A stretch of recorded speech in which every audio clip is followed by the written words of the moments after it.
ലഹരിക്കെതിരെ പോരാട്ടം ശക്തമാക്കുമ്പോൾ പരിശോധനയ്ക്ക് പോകാൻ വാഹനം പോലുമില്ലാതെ എക്സൈസ് ഉദ്യോഗസ്ഥർ. കൊല്ലം അഞ്ചൽ എക്സൈസ് ഓഫീസിലാണ് ഈ ദുരിതം.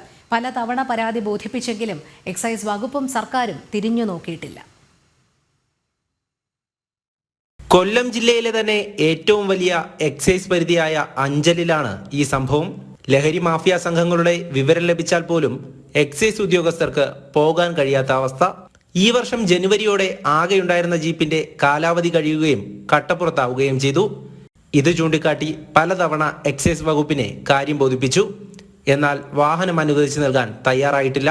ഈ അഞ്ചൽ റേഞ്ചില് വാഹനമില്ലാത്തതിന്റെ ഒരു ബുദ്ധിമുട്ട് എന്ന് പറഞ്ഞാൽ വാഹനം ഇല്ലാതെ വന്നത് നമ്മളുടെ വാഹനത്തിന്റെ കാലാവധി 15 വർഷം കഴിഞ്ഞതിനാൽ ആ വാഹനം നിരത്തിൽ ഉപയോഗിക്കാൻ കഴിയാത്തത് കാരണമാണ് വാഹനമില്ലാതിരിക്കുന്നത്.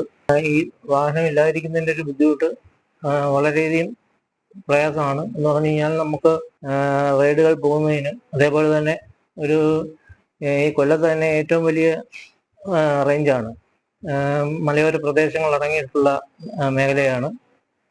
ആ മേഖലയിൽ ആര്യങ്കാവ് മുതൽ അച്ചൻകോവിൽ മുതൽ ഇങ്ങനെ ഓയിൽ വരെ കിടക്കുന്ന വളരെ വിസ്തൃതിയുള്ള ഒരു റേഞ്ചാണ്.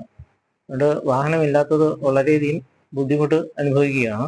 മന്ത്രിമാർക്കടക്കം സുഖസഞ്ചാരത്തിനായി വാഹനങ്ങൾ വാങ്ങാൻ കോടികൾ മുടക്കുമ്പോഴാണ് എക്സൈസ് ഓഫീസിനോട് ഈ അവഗണന.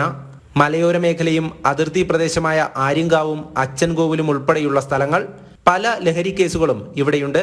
രാസലഹരി ഉപയോഗമടക്കം വ്യാപകമായ സാഹചര്യത്തിലാണ് പരിശോധനയ്ക്ക് പോലും പോകാൻ സാധിക്കാതെ ഉദ്യോഗസ്ഥർ ബുദ്ധിമുട്ടുന്നത്. ജില്ലയുടെ കിഴക്കൻ മേഖലയിലാണ് MDMA അടക്കമുള്ള ലഹരി കച്ചവടം നടക്കുന്നത്. വാഹനം അനുവദിച്ചു നൽകാൻ സർക്കാർ ഉടൻ തയ്യാറായില്ലെങ്കിൽ പ്രദേശം ലഹരി മാഫിയയുടെ കൈപ്പിടിയിലാകുമെന്നതാണ് ആശങ്ക. ജനം, കൊല്ലം.